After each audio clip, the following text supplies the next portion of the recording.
ಆತ್ಮೀಯ ಯಾಚ್ 16 ನ್ಯೂಸ್ ಅರ್ಥಾತ್ ಹೇ ಸಿದ್ದರಾಮಗೆ ಸ್ವಾಗತ. ನಾನು ನಿಮ್ಮವ MI ಅಥವಾ ಮಲ್ಲಪ್ಪ ಜೋಧಾವರ್. ಆತ್ಮೀಯರೇ, DCC ಬ್ಯಾಂಕಿನ ರಿಸಲ್ಟ್ ಇಂದು ಅಂದರೆ ಅಧ್ಯಕ್ಷ ಸ್ಥಾನದ್ದು ಯಾರಾಗ್ಬೋದು ಕುತೂಹಲ ಎಲ್ಲರಲ್ಲೂ. ಯಾಕಂದ್ರೆ ಈ BDC ಸಲುವಾಗಿ ಕಳೆದ 6 ತಿಂಗಳಿಂದ ಟಗಫ್ ನಾವು ಆಗಬೇಕು, ನಾವು ಹಿಡಿದಲ್ಲಿ ಬರಬೇಕು DCC ಬ್ಯಾಂಕು.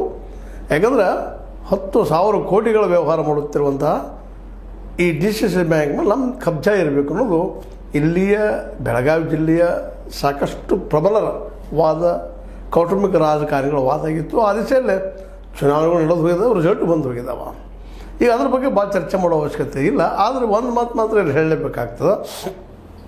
ಇಲ್ಲೇ ಜೊಲ್ಲೆ ಮತ್ತು ಕತ್ತಿಯವರ ಮಧ್ಯದ ಒಂದು ತಿಕ್ಕಾಟ ಇದೆಲ್ಲವೂ ಗದ್ದಲಾಯಿತು. ಜೊತೆಗೆ ಮಹತ್ವಾಕಾಂಕ್ಷಿ ನಮ್ಮ ಜಾರಕಿಹೊಳಿ ಬ್ರದರ್ಸ್ ಅವರ ಒಂದು ಹಿಡಿದು ಸಾಧಿಸಬೇಕು ಅನ್ನುವಂಥದ್ದು, ಜೊತೆಗೆ ಕತ್ತಿಯವರಿಗೆ ತಮ್ಮ ಅಸ್ತಿತ್ವ ಉಳಿಸಬೇಕು ಅನ್ನುವಂಥದ್ದು.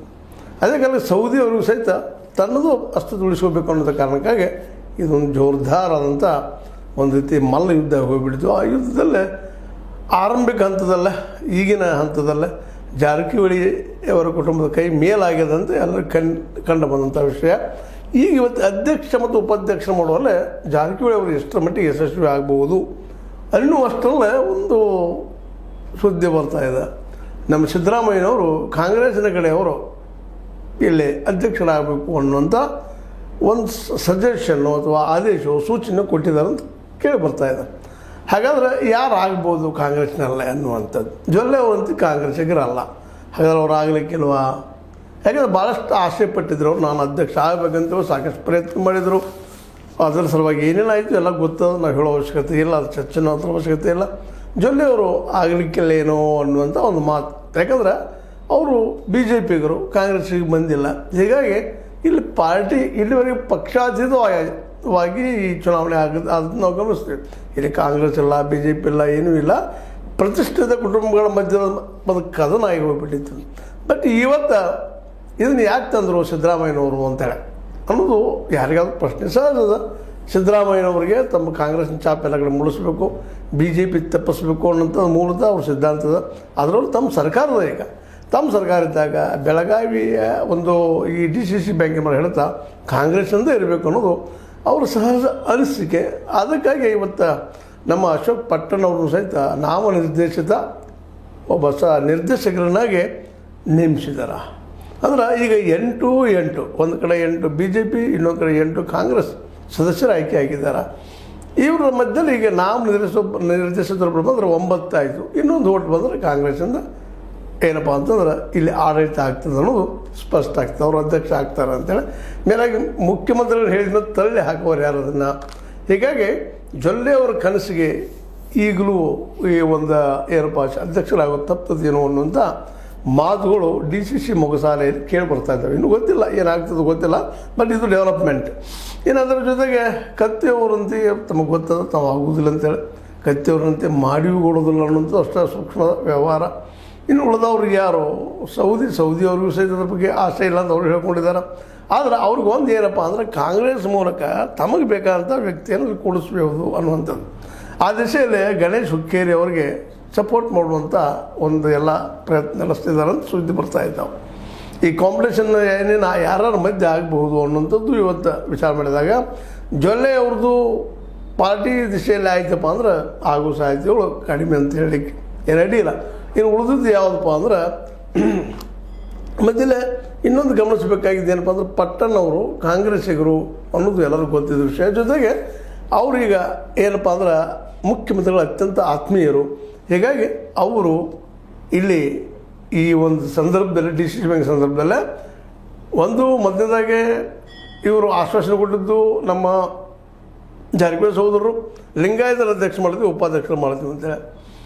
ಗಣೇಶ್ ಅವರು ಲಿಂಗಾಯತರಿದ್ದಾರೆ, ಜೊತೆಗೆ ಕಾಂಗ್ರೆಸ್ಸಿಗರು, ಜೊತೆಗೆ ಅವ್ರು ಎಲ್ಲರೊಂದಿಗೂ ಅವ್ರ ತಂದೆ ಮತ್ತು ಮಗ ಹೊಂದಾಣಿಕೆ ಮಾಡ್ಕೊಂಡು ಹೋಗುವಂಥವ್ರು.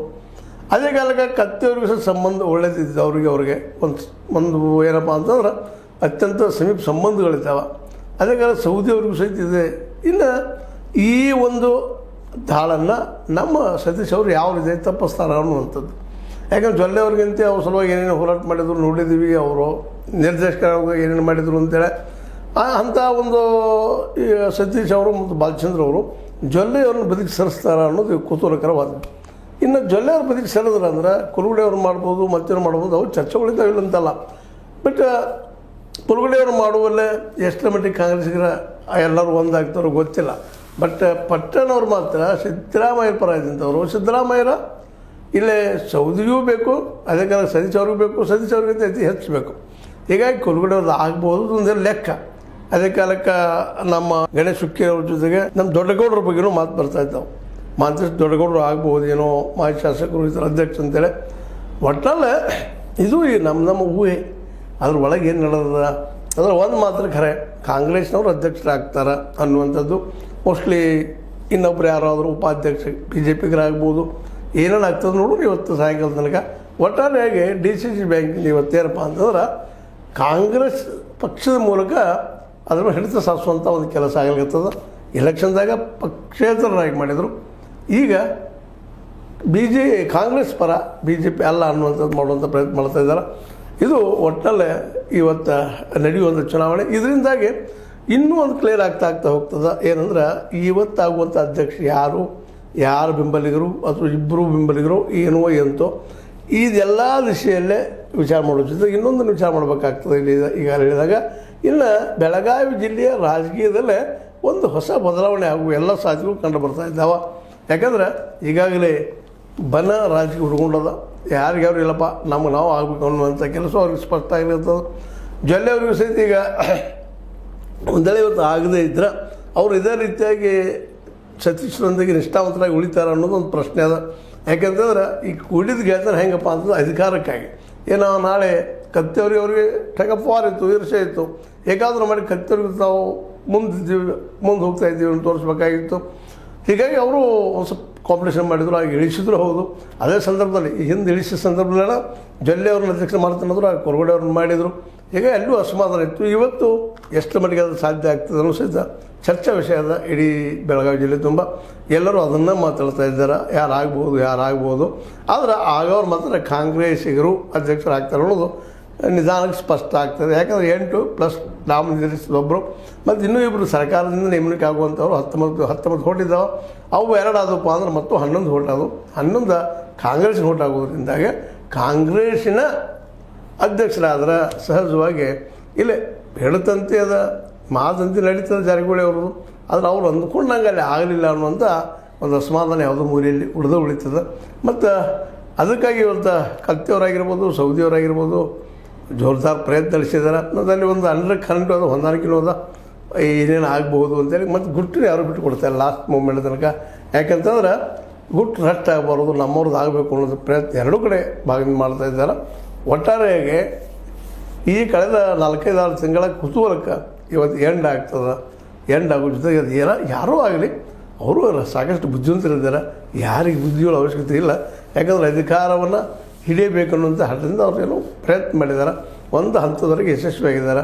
ಇನ್ನು ಯಾರು ಬಂದರೂ ಎಲ್ಲರೂ ಕುಡ್ಕೊಂಡು ಹೋಗುವಂಥದ್ದು. ಜೊತೆಗೆ ರೈತರ ಬಗ್ಗೆ ಇನ್ನಷ್ಟು ಕಾಳಜಿ ವಹಿಸಿ ಅವರು ಸಾಲ ತೊಗೊಳ್ಳೋದಂಥ ವ್ಯವಸ್ಥೆ ಮಾಡೋದು ಅದು ಸಾಧ್ಯತೆ ಇಲ್ಲ ಅಂತಲ್ಲ. ಯಾಕಂದ್ರೆ ಇಲ್ಲಿವರೆಗೆ ರೈತಿಗೆ ಅವ್ನು ಮಾರ್ಕೆಟ್ ಇಲ್ಲ ಅನ್ನೋದು ನಿಮಗೆ ಗೊತ್ತದ, ನಮಗೆ ಗೊತ್ತದ. ಆ ಮಾರ್ಕೆಟ್ ಮಾಡಿಕೊಡುವಲ್ಲೇ ಕಳಕಳಿಯಿಂದ ಈ ಎಲ್ಲ ನಿರ್ದೇಶಕರು ಜೊತೆ ಅಧ್ಯಕ್ಷರು ಮತ್ತು ಉಪಾಧ್ಯಕ್ಷರು ಒಂದು ಹೊಸ ಯೋಜನೆಗಳನ್ನ ಏನಾದರೂ ಹಾಕಿ ಅವರಿಗೆಲ್ಲ ಪ್ರತಿಯೊಂದು ಹಳ್ಳಿನ ಮಾರುಕಟ್ಟೆ ಅನ್ನೋ ವ್ಯವಸ್ಥೆ ಮಾಡುವಂಥದ್ದು ಏನು ಮಾಡೋಕ್ಕೆ ಸಾಧ್ಯದನ. ಯಾಕಂದ್ರೆ APMC ಅಂತ ಇವತ್ತೆಲ್ಲ ದಿವಾಳಿ ಹೋಗಿಬಿಟ್ಟಿದಪ್ಪ, ನಡೀತಾ ಇಲ್ಲ. ಅದರ ಬದಲಾಗಿ ಇವತ್ತು ಗ್ರಾಮ ಪಂಚಾಯತಿಗಳನ್ನೆಲ್ಲ ಮಾರ್ಕೆಟ್ ಮಾಡಿ ಗೋಡೌನ್ಗಳು ಮಾಡಿದರೆ ಸಹಜವಾಗಿ ರೈತಗೆ ತಾವು ಬೆಳೆದ ಬೆಳೆಗೆ ತಾವ ರೇಟ್ ಕಟ್ಟುವಂಥದ್ದು ಬರ್ತದೆ. ಆಗ ಒಂದಿಷ್ಟೇನೋ ಆರ್ಥಿಕ ಬದಲಾವಣೆ ದೇಶಕ್ಕೆ ಆಗ್ಬೋದು, ಈ ರಾಜ್ಯಕ್ಕೆ ಆಗ್ಬೋದು ಅನ್ನೋದು ಪ್ರಬಲವಾದ ವಾದ ಮತ್ತು ವಾಸ್ತವ ಸತ್ಯನೂ ಹೌದು. ಯಾಕಂದ್ರೆ ಖಜಾನೆ ಖಾಲಿ ಆಗ್ತದೆ ವಿರೋಧ ಎಷ್ಟೋ ಮಾತಾಡೋದು ಗ್ಯಾರಂಟಿ ತಂದರು ಸಿದ್ದರಾಮಯ್ಯನವರು. ಗ್ಯಾರಂಟಿಯಿಂದ ಆರ್ಥಿಕ ಸಂಚಲನ ಆಗಿದೆ, ಲಾಭ ಆಗಿದೆ ಸ್ವತಃ ಅವರು ಹೇಳ್ತಾ ಇದ್ದಾರೆ. ಹಾಗೆ ಇದನ್ನು ಪ್ರತಿಯೊಂದು ಹಳ್ಳಿಗೂ ಮಾರುಕಟ್ಟೆ ಮಾಡಿಕೊಳ್ಳುವಂಥ ಕೆಲಸ, ಗೋಡೌನ್ ಮಾಡಿಕೊಳ್ಳುವಂಥ ಕೆಲಸವನ್ನು ಮೊದಲು DCC ಬ್ಯಾಂಕ್ದ ಆರಂಭ ಆಗಲಿ. ಯಾಕಂದ್ರೆ ಸಾಲ 10,000 ಕೋಟಿ ಕೂಡಿದ ರೈತರ ಏಳಿಗೆಗಾಗಿ ಅವಾಗಲಿ. ಅದೇ ಕಾಲಕ್ಕೆ ಅದೇ ಒಂದು ಮಾದರಿಯಾಗಿ ರಾಷ್ಟ್ರವ್ಯಾಪಿ ಆಗಲಿ, ರಾಜ್ಯವ್ಯಾಪಿ ಆಗಲಿ ಅಂತ ಹೇಳ್ತಾ ಕೆಲವೊಂದಿಷ್ಟು ಅಧಿಕಾರಗಳು ಅವ್ರಿಗೆ ಇಲ್ಲ ಉಂಟ ಅನ್ನೋಂಥ ವಿವಾದ ಬರ್ತಾ ಇರ್ತಾವೆ. ಅವು ನಡೆಯುವನ ರಾಜ್ಯ ಕೇಂದ್ರದ ಮೇಲೆ ಕೇಂದ್ರ ರಾಜ್ಯದ ಮೇಲೆ ರಾಜಕೀಯ ಐತಿ, ಎರಡು ಬೇರೆ ಬೇರೆ ಪಕ್ಷಗಳ ಅಧಿಕಾರದಲ್ಲೇ ಇವು ಆಗುವಂಥದ್ದು ಮತ್ತು ಇರಬೇಕು. ಅವೆರಡು ಬೇರೆ ಬೇರೆ ಇದ್ದಾಗ ಸತ್ಯ ಏನು ಜನಸಾಮಾನ್ಯರಿಗೆ ಗೊತ್ತಾಗ್ತದೆ. ಇವತ್ತು ಗೊತ್ತಾಗಲಿಕ್ಕತ್ತದ.